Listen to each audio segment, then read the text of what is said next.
All right. Good afternoon and welcome to our 5G panel discussion. So the goal of today, hopefully you're all in the right place. Did you get any drinks in you yet? We're not in Vegas, I know, I'm sorry, but DC can just be as fun if you make it that fun, right? So the goal of today, you have to laugh at my jokes, that's a requirement the entire time. The goal of today is to uncover the opportunity of 5G. 5G is still a little bit new in our space. You've seen a lot about it. Perhaps you don't know a lot about it. There's a lot of gray area. Well, the goal today is to uncover and answer those questions for you so that you have a better understanding of where 5G fits into your customers and to your sales portfolio. All right, we have two expert guests with us today who I'm going to let them introduce themselves, but they are going to help lead our discussion, okay? If any questions come up during, make sure you store them in the back of your head because we'll come to you at the end, okay? AT&T was supposed to be here. Unfortunately, they couldn't make it, but we have wonderful guests with us today. So I'm going to start. I'd say ladies first, but anyway, so let's start with you. So why don't you tell us who you are, who you're with, and I have a question for you. If you were to make a movie about your life, who is the actor that you would choose to play you? All right. Good afternoon, everyone. My name is Mishka Dehghan, and I'm Vice President of 5G Development for Sprint Business. I'm really happy to be here with you all this afternoon and looking forward to this opportunity. So that was the easy part. The next question, that was really a tough one. Well, simply because one time my hometown is Paris, so I moved to the US from Paris a few years ago, and I go back home fairly frequently, but I have a US passport, so I go in, and the French immigration officer who is checking my passport is saying, "Oh, has anybody ever told you that you look like a French actress?" I'm like, "No," and I played dumb as if I don't know French movies and I don't play French actresses. I said, "Well, we have a French actress, her name is Sophie Marceau, and you could pass for her, you could double for her." And then I started talking to him in French. I said that I was really flattered, and then I showed him my French passport. I'm like, "I wish, but no." So, simply because of that compliment that I was given once, if I had to pick one, I would pick her. So now you can Google her. Do you get mistaken for her quite often? Well, I don't live in Paris anymore, but no, that was the one and only time. Okay, all right, okay. Your turn. Hi, I'm Amelia Powell, and I'm the 5G lead for the product marketing team at Verizon. I am not sure who would be the actress who would play me in a movie. However, I can tell you that I would hope that John Waters would direct it. Nice. Yes. I think it's without saying that my actor would be Ryan Reynolds. Get it? You just remove the B in front of me. Thank you. Thank you. I'll be here all night. Okay, awesome. All right, so thank you for putting up with that. I appreciate that. So let's dive in, shall we? So the main question that I think that I want to start with, that's on everybody's mind, I can see them chomping at the bit wanting to ask this, and you both can have an opportunity to answer this, and since we started with you on the last question, we'll start with you on this one. So can you kind of explain what the heck 5G is? I don't know. Do you know what 5G is? Sure. So 5G is the evolution of connectivity, and the thing that makes it so incredibly exciting is that it offers an opportunity for people to truly leverage all the innovations that have been happening in technology over the last 5-10 years. I mean, all of the restrictions that you've seen in your phones and in your connectivity with regards to speed, capacity, and latency are reduced tremendously with 5G. And so there's a huge opportunity to grow the ecosystem by leveraging this new type of connectivity in the field. Mishka, anything you'd like to add? From my perspective, and I'm going to start with what seems like a joke, but it's the truth. I got involved with 5G about 18 months ago or so. I got a phone call from our back then CEO, Marcelo Claure. He's now our executive chairman. And he had just made the public announcement that Sprint was making a huge investment in 5G. and that we are going to be rolling out our mobile 5G network in the first half of 2019. And he said, hey, I want you to come and work on this. And I had a panic moment. I'm like, what the heck is 5G? I know it's just another G. Okay, it's the evolution of 4G, but like, what can I tell him that would sound even remotely intelligent? Well, I didn't have anything intelligent to say back then. And then I started, contacting every single OEM and partner and consultant and analyst that were out there that had started thinking about 5G much longer than any of the operators. And I think what became really obvious to me within the first 90 days is beyond being the next evolution of connectivity and before the next cycle of G rolls out, maybe in 15 or 20 years, what 5G is really an enabler. A lot of the technologies that we see that are nascent technologies that everybody is talking about when we think about artificial intelligence and edge computing and virtual reality being turbocharged, all of this is going to happen and enabled because 5G and the benefits of 5G are going to turbocharge really those new emerging technologies. Wow, okay. So anything else you want to add to that? Or no? No, I think that's a great characterization. I mean, there's been many revolutions over time, the Industrial Revolution. This is, the next evolution. The digital evolution of mankind. Yeah. So something that you kind of touched on a little bit when you were talking is augmented reality. So when I was doing research for this, I found a term. It was called mixed reality. Have you heard of this? So do you mind? No. There's 3 different kinds of reality. So there's augmented reality, extended reality, and reality that you see around you. Ooh, we're getting metaphysical so up here. Extended reality is when you, for example, look through an iPad and you can see the scene behind it, but there's augmented facets to it. So with a 5G connection, you have the opportunity to remove the latency and get a really clean augmented picture. So think about the different ways you could use that out in the field. Yeah. I mean, you could be in an NFL stadium and hold up your 5G phone and look at where the lines are on the field that the players have to cross and have it be updating in real time. There's real life applications for those kind of things. Another example would be like if you're building on a empty lot in a city and you want to see what the building's going to look like. With extended reality, you can actually see that physical building in the space. That's pretty cool. Yeah, it's pretty amazing. Anything to add? I think one of the ways to think about how 5G is really going to transform what we refer to as a type of reality is that it's really going to bring to life immersive experiences. So what I do today through augmented reality or virtual reality, think of these very clunky headphones that you have to wear for virtual reality, right? Well, with 5G and because of its intrinsic technology benefit that comes with it, first of all, you're not going to need to have this clunky headset to have this type of experiences.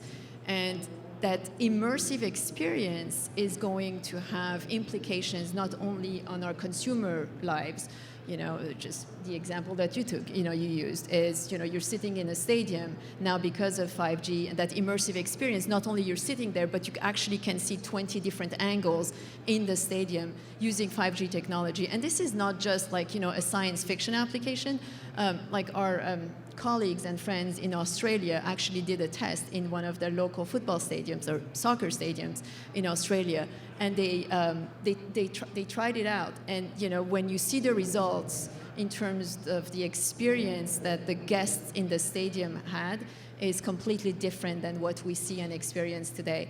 And 5 years from now, I mean, it's always delicate to put a timeline out there, but as 5G deployment becomes more prolific across the country, but also around the world, these type of immersive experiences are really going to become a reality in our everyday consumer life. If you take the same technology in terms of immersive experience and now you try to apply it to a B2B or a B2C kind of experience, think of all the advancements that we hear about in terms of healthcare, that immersive experience is going to make telemedicine a reality.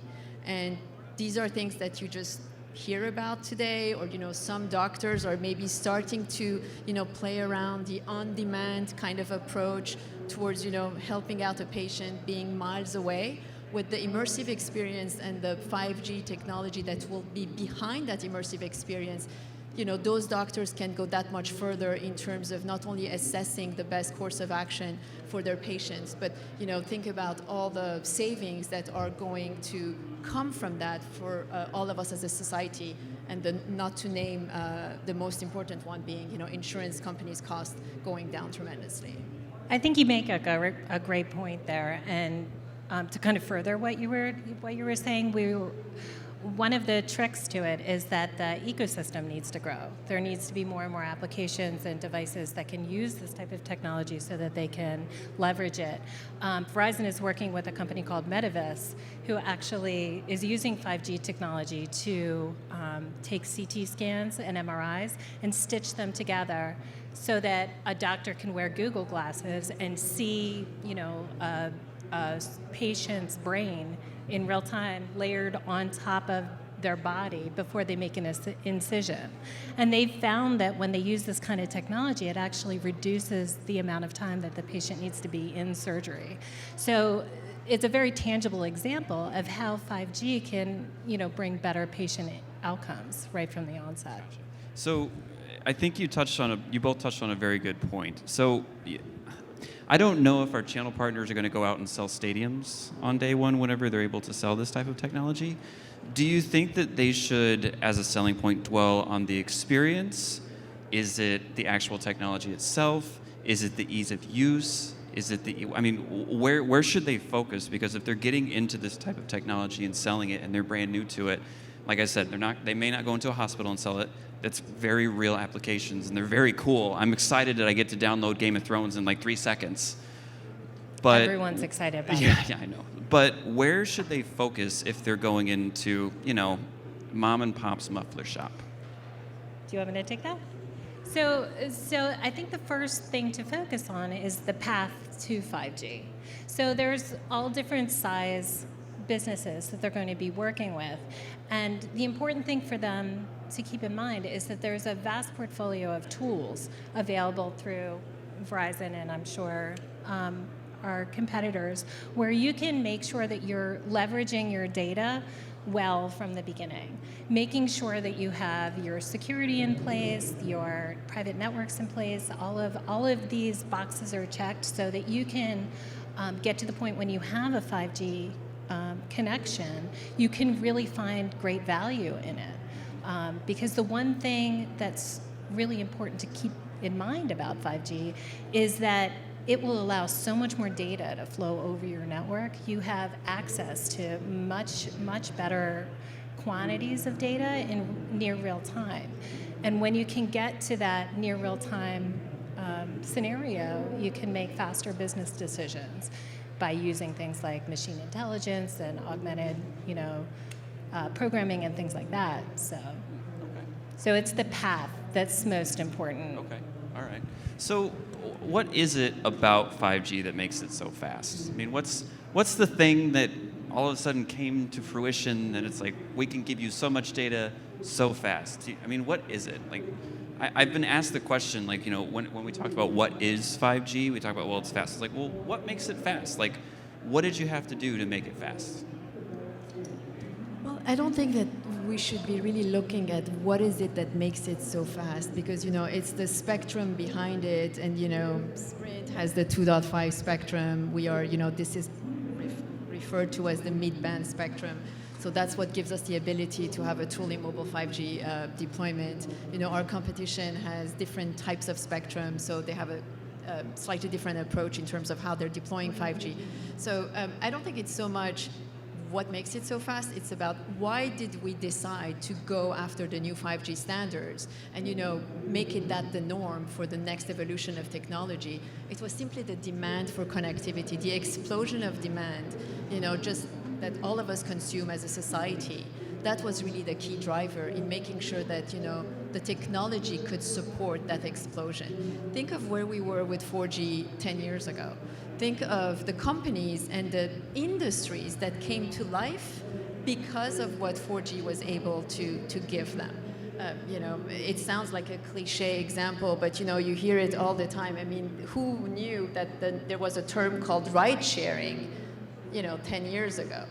But we became an on-demand society because of the capabilities of 4G. And from my perspective, the technology comes first, and then the explosion of the demand comes with it.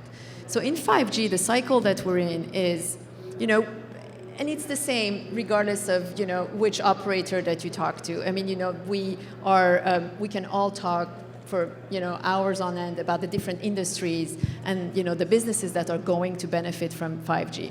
But the reality is that none of us can really imagine what's going to come out of the brain of the software developers when they have that type of 5G speed and capacity at their disposal.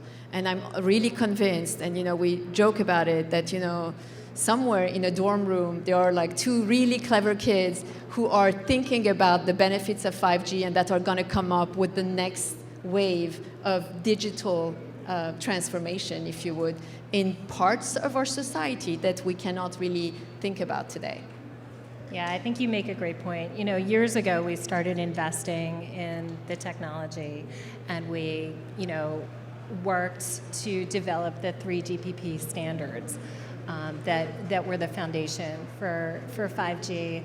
We've been investing in the millimeter wave spectrum for years, in addition to the mid-band spectrum that we have already been leveraging for the 4G LTE network.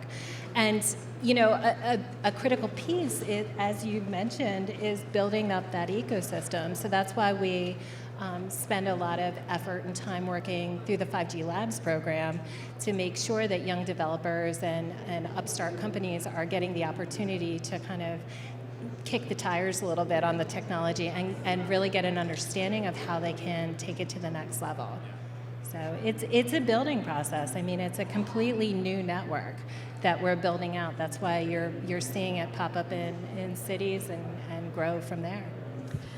I want to go back to your commercialization question, Brian, because I think that for this audience in particular, that's probably the number one question that they have on their minds. Like, so I wake up in the morning and I want to go talk to, all these companies out there. What do I tell them about 5G? And because of our discoveries, all of us collectively, at least in the US market over the last few months, maybe a year and a half, depending on how long we've been thinking about use cases and applications. I think one thing that's really fair to say is your commercialization path is going to be very different for large and medium-sized enterprises, your Fortune 1000, your really large one, that bucket in the middle, versus going after what you call the mom and pop shop and what they're going to expect from 5G. To pave the way, there is going to be a ton of ecosystems, as Amelia mentioned, that need to be built, regardless of which competitor you look at. I mean, just even look at the announcement that Sprint made today about our launch of our, Curiosity Lab in Peachtree Corners, which at the end of the day is like a real life conditions test lab at south of Atlanta to test autonomous driving and autonomous drones, et cetera. And I know Verizon has similar test beds, and each of us have our own flavors, but at the end of the day, these are areas where 5G applications are being tested for us to be able to commercialize it on a mass scale later on. In the meantime, where does the commercialization and, at the end of the day, the ching-ching, the dollars for this channel come is based on one-on-one conversations that they need to have with their customers. Because we're not going to put, none of us, and I think I'm speaking for Sprint, but I'm fairly certain that all of our colleagues would agree, none of us is going to have a off-the-shelf B2B 5G solution that you give to your channel with a price list and say, okay, go and have fun with it. This will come, but in time. Right now, in the immediate future, the way commercialization will come is having conversations with your customers, understanding what are their pain points, what are they trying to solve for, and then you sit down with your smartest people, your solution engineers, and they use the benefits of 5G. And in the case of Sprint, we couple it with our IoT Curiosity platform, and there are other technologies that you can marry it with. We talked about mobile edge computing, we talked about artificial intelligence, and you really come up with, okay, this is the solution that this particular customer is going to require now, and that's going to really help solve their pain point. It might sound like a really long sales cycle, but it's really not. I mean, at Sprint, we have a few examples. You can say from the moment you have your first conversation, if you really listen and understand your customers' requirements and what they're trying to solve for, within 90 days, you can really come up with a solution in terms of, okay, this is how 5G is going to help you. The difficulty is nobody has a nationwide 5G rollout yet. So your network deployment needs to follow where your customer needs are. And those customer needs for B2B are going to come on a bespoke basis. So it's going to come from enterprise and the mid-size, and then once you have that experience under the belt, once we collectively as an industry have that experience under the belt, then you can commercialize it for the small businesses. So one question I get asked also from the customers and partners that I work with is 5G going to be a Wi-Fi killer? Like, why do I need a Wi-Fi connection with everything that 5G can do? And I'd love to know what your thoughts are on that. I mean, we at Verizon see 5G as a complement to, traditional wireline broadband connections. There are so many types of unique businesses out here, and there's a tremendous amount of opportunity. We recognize that there's going to be, locations where 5G will bring great inherent value, but there's other locations where, a standard broadband connection is absolutely sufficient for the type of work that they do. The goal is to make sure that we, as you said, talk to our customers, understand what their needs are, make sure that we're creating a cohesive portfolio of products and services that they can tap into so that they can first, get the types of connections that make sense for their business. Secondly, invest in their ecosystem. Third, they've got to do what they can to leverage the technology, and, untether their teams and then leverage the technology if it makes sense for the type of company that they are. Yeah, and I think Amelia touched on the security feature that 5G will bring. When the 5G standards are, become available, which is probably, sometime in 2020 or 2021, right? There is going to be some intrinsic security features that will come with it. So there are types of applications out there in the business place that businesses are not going to trust to have over an open Wi-Fi network.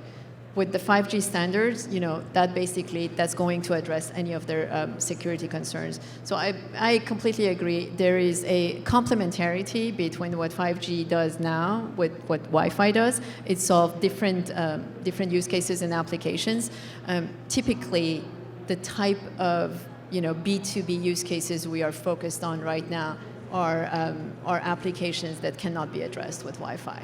Yeah, so you both bring up a very good point, and another question that I'm asked a lot is the security component of 5G. So, you talk about fleet management and hospital management and all of the 5G applications that we can use.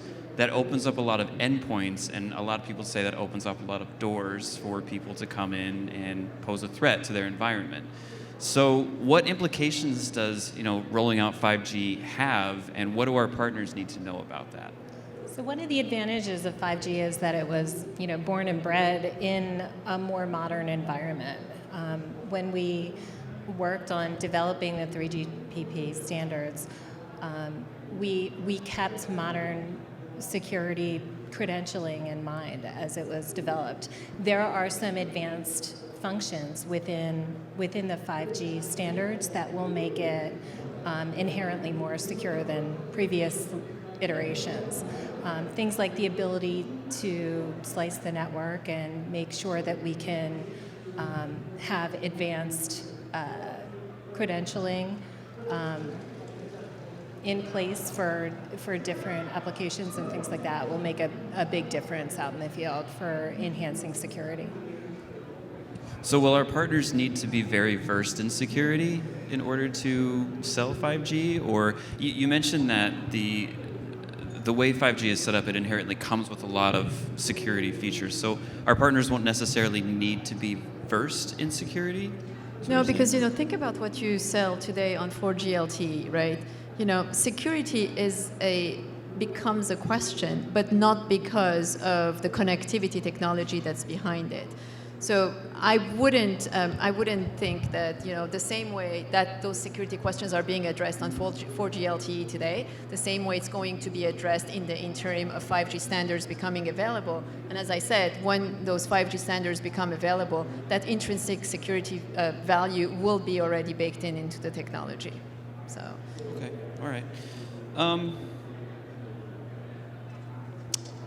So I guess the question is, and you kind of touched on this also, when do you foresee this becoming available to the masses for our partners to sell? So we've released 5G technology in over a dozen cities across the United States, and we can see based on the traction that it's already getting that there's great interest in it, and there's opportunity for it to be extended much farther. We've already committed to having it in over 30 cities in 2019.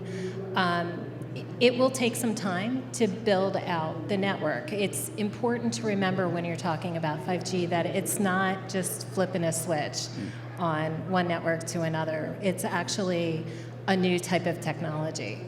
So although we can leverage some of the real estate that we've already invested in, we're bringing in new hardware to make sure that people are getting the best possible connections out in the field. Gotcha. One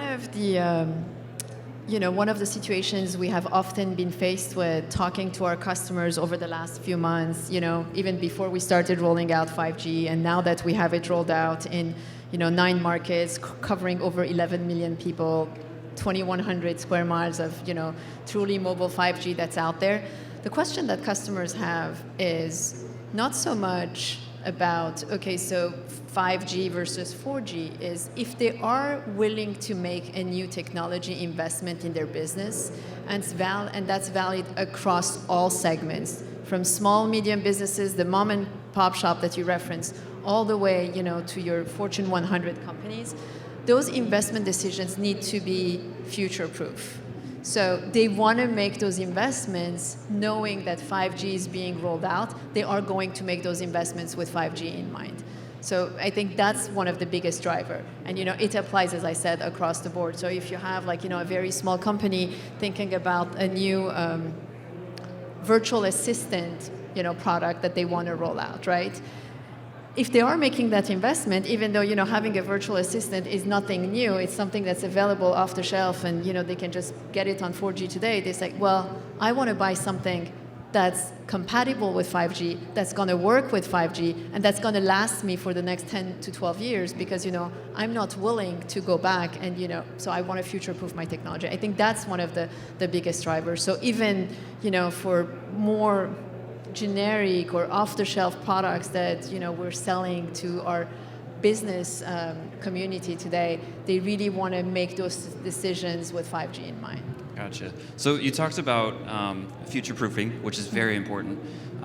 You talked about you want a customer that's going to buy something that's going to be around for 10 to 12 years, and then maybe they can start thinking about something else. But how technical are our partners going to need to be if they want to support this technology? I mean, a lot of these partners out here are managed service providers, and they're managing their network, they're managing their mobile devices, everything. So do they need to go through a lot of training to get up to speed? Do they need to go through the catalog devices and know them by heart? Or I'm curious what your thoughts are there. I think it depends on what use cases they're looking at and what it is that they're trying to do with 5G.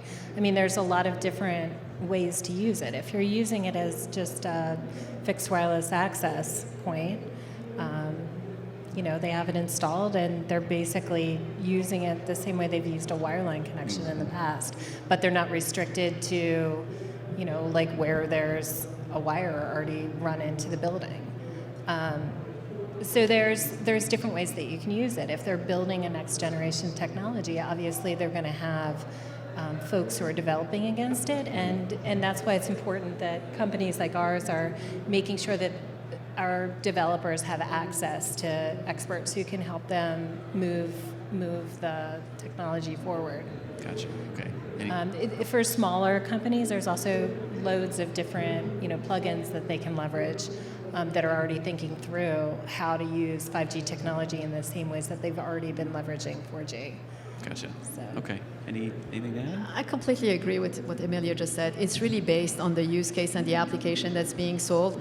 If our partners are selling a 5G mobile hotspot, it's pretty much plug and play, and there is no need for any type of new training other than understanding what are the extra benefit, the value added of what 5G brings to the customer. But of course, if you're rolling out a custom enterprise application that has all kinds of partners, we talked about the ecosystem, right? I mean, I can give you countless examples of what we've rolled out with enterprise customers with 5G over the last few months, where there are more than like 2 or 3 different partners involved. I mean, you maybe have a high definition mapping company that's involved in the solution, and you also have a robotics company that's involved in the solution. So I think the role that operators in general, and in our case, I can speak for Sprint, are playing is really becoming the orchestrator of these ecosystems of solutions that are being sold to high-end customers. And of course, for those solutions, every operator, and again, I can speak for Sprint, is going to be standing behind that solution and making sure that whatever support is required is being provided through one of the partners of the solution. Gotcha. Okay. So I'm going to come to the audience after this question. So if you have any questions, just be thinking of them. So one question I have to ask is, 5G sounds like the golden technology. Like it's going to solve a lot of problems and it's going to push us forward in the technological era, so on and so forth.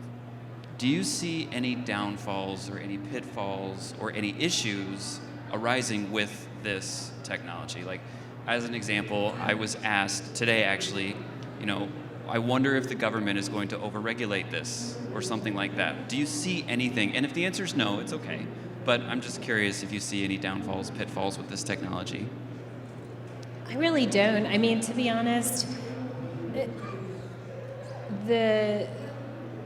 in all the locations, all the countries that are rolling out 5G, people are finding new ways to use it. So generally, most countries are interested in the technology and figuring out how best they can use it and build it out safely. Mm-hmm. In the U.S. here, we have, a tradition of innovation. So there's going to be inherent advantages and disadvantages of, transmitting that much data.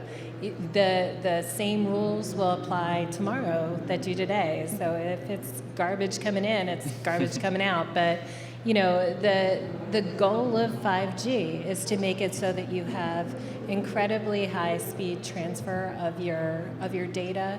You've got tremendous capacity and very, very low latency. So it'll transition the way we're using data now with applications to the next way of kind of living with our data on the edge, so that we can reduce the cost of hardware. We can make the transactional information happen much, much faster. We can make sure that we can use technology in new and innovative ways that will help people move forward. Yeah. Okay. If you ask me to answer the question as a parent of 3 young children, I will tell you that the speed and the ultra-low latency of 5G is going to make my 3 kids even more glued to their devices, so that's a downfall. But I agree with you there. But if you ask me as a professional in terms of, that enablement feature of what 5G does, I mean, we talked about some of them, but 5G is really intended to transform society, the way we live, the way we play, the way businesses operate, the way businesses serve their customers. So, and every operator here in the US is fully compliant with all of the FCC features when it comes to, are there any health hazards associated with 5G? I mean, you get these type of questions, right? I will tell you that, for someone who's been living and breathing 5G for the last year and a half, I'm so excited about really the possibilities of 5G in our society. Yeah, very cool. All right. Are there any questions from the audience? Not everybody all at once. Oh, I'll come to you. Oh, and now I'm blind.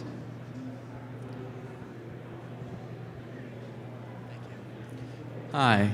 So if 5G is expected to be so powerful that it's powering stadiums, are you envisioning that there will no longer be really a need for wireline broadband anymore? Is everything just going to go wireless over 5G? I don't believe that wireline will go away right away. I mean, I think that like I said before, there's an opportunity for different types of connections to be in place for different types of businesses. 5G technology is amazing when you need that high-speed, low-latency scenario, but there's, loads of applications that don't require that. So no, I think it's a complementary technology for the time being, and I think that as the ecosystem changes, we'll see. It's hard to say. It just depends on how the technology progresses over the next 10 to 20 years. I agree with Amelia. I think that in the shorter term, you are probably going to see adoption of 5G over wireline in specific settings where having the wires being around, the workers could be a health hazard or could be impossible because it's a really remote destination, and getting to that destination with wires is just simply quite very difficult. I mean, think of the oil and mining applications. Think of some specific manufacturing plants that do have. Well, they're having fun next door. That's for us, by the way. Yeah. Those type of applications, I think you are going to see a faster adoption of 5G as a replacement to wireline. But I agree that there are industries that are continue using those fixed assets for a long time. So let me give you an example. In a manufacturing plant that leverages things like virtual twins and has different production schedules where they might need to change the way their lines work with some frequency, once or twice a year or whatever. With a wireline connection, the biggest inherent cost is to run those lines over to each segment of the assembly line.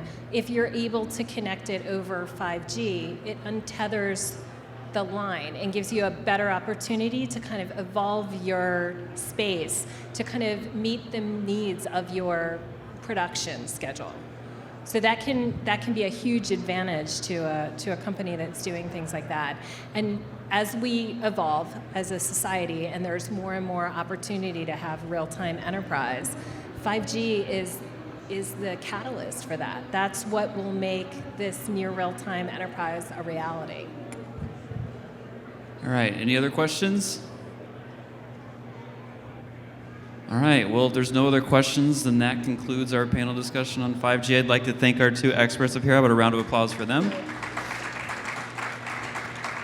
And if you are around at 5, there is a UCAS Thunderdome, so stick around. Thank you all very much.